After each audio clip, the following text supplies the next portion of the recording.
আসসালামু আলাইকুম। সকল আরকান ভাইদেরকে অনুরোধ করছি, আই নীলার উব্বা কৃতি সন্তান মুরাদ, যারা আর চিনি তারা চিনে, যারা নচিনি তারা নচিনি। 2018 সালে আরকানে যুদ্ধ করছিলাম, আরকান মুরাদ তুলে চিনে। তাই জি না দিয়া মগ বাকিলে যারা মারামারি করছে ইতারারে সালাম নদী বললাম মানা করছি।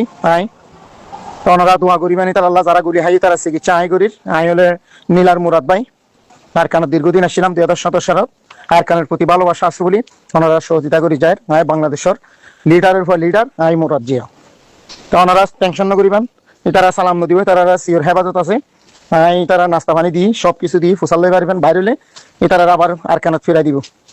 নবজন ওনারা টেনশন না করিবেন। বেগুন সকল গ্রুপ আরসু আরসা ইসলামী মেহাজুর সকল যোদ্ধারা আছেন বেগুন একসাথে একাত হয়ে একমত হয়ে ওনারা বেগুন আগামী আরকানের মাঝে যুদ্ধ করি বললাম ওনারা প্রস্তুত লই বলেন। যারা আছেন তারাই যাইবেন। আর যদি সামনে বিএনপি সরকার আলী সব বস্তু আত্মসহযোগিতা পাইবেন, ওনারা আরকান ফিরা দি বললাম যথেষ্ট চেষ্টা করি যায়। তুমি আসতে পারো না, এটা তো একটা বাজে এক্সাম্পল দিবে। তুমি এই জিনিসটা বুঝতেছো না, তোমার কমান্ডার লেভেলের কিন্তু অনেকটা বাজেট এফেক্ট হবে। কালকে যদি আমি মিডিয়া প্রকাশে আরকান আমি আমার দেশের মধ্যে আসছে, তুমি তো দাঁড়ানো জায়গায় থাকবে না, ডিপ্লি মিডিয়া তোমার কিচ্ছু পাবো না, তোমরা চলে যাও। তোমাদেরকে আমি যাওয়ার সেই সুযোগ দিচ্ছি।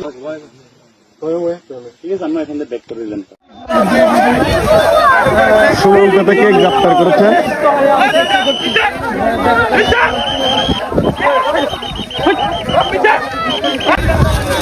ট্যাক্সি ব্রিজের মানুষ উদ্যত্ত হয়ে ওদেরকে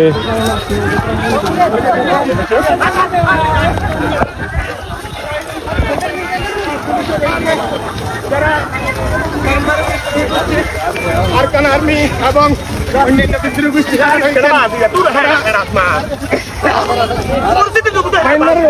তারা গুলি করেছেন।